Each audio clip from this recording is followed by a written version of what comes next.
तर मित्रांनो, मी आज आले बांबोड्यात घोडे पाटील कॉम्प्लेक्स इथं आले बघा. कशाला आलो ते तुम्हाला पुढं सांगतो चला. तर विषय कसा आहे, सकाळी ट्रॅक्टरला स्टार्टर मारला, गिअर टाकला आणि टाकला बघा रिवर्स आणि घेऊन आलो मागं. घरातनं असा मागं रिवर्स टाकून मागं घेतला ट्रॅक्टर आणि निघालो बघा.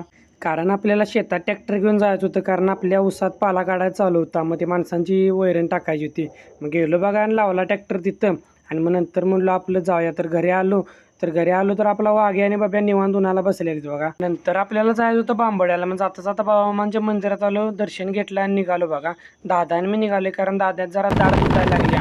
ते दाखवाय निघालो. आपल्या गाडीचा आवाज बघा बुलेटचा. मी काय घरात असाच बसलेलो. दादा नुसता चल म्हणले, आम्ही लगेच ड्रेस घालून गाडीवर बसलो आणि निघालो बघा दादाबर. डायरेक्ट आलो बांबोड्यात आलो तर काय गर्दी अशी नव्हतीच. पावसाचं वातावरण झालेलं, आभाळ आलेलं बघा. म्हणलो काय पावसात गावती का काय. मग डायरेक्ट आपल्या घोडे पाटील कॉम्प्लेक्स बांबोड्या इथं आलो आणि पार्वती दाताचा दवाखाना तिथं डायरेक्ट गेलो. मग प्रशांत डॉक्टर काय बसलेलंच होतं, तर काय गर्दी नव्हती. गेल्या गेल्या काय आपल्याला नंबर भेटला. मग दाद्या बसला तिथं. दाताला काय झालं, डॉक्टर बघायला लागलेत बघा. तर मित्रांनो, तुम्हाला पण काय दाढेचा प्रॉब्लेम काय असला तर तुम्ही जाऊ शकता बघा तिथं. नंतर मग झालं कामाला निघालं बघा. मग गाडीत आपल्या पेट्रोल टाकलं आणि म्हटलं जाऊया. पावसाचं वातावरण झालं, जायसपर्यंत काही भिजलोच बघा. तर मित्रांनो, आजचा ब्लॉग आपला इथंच संपतोय.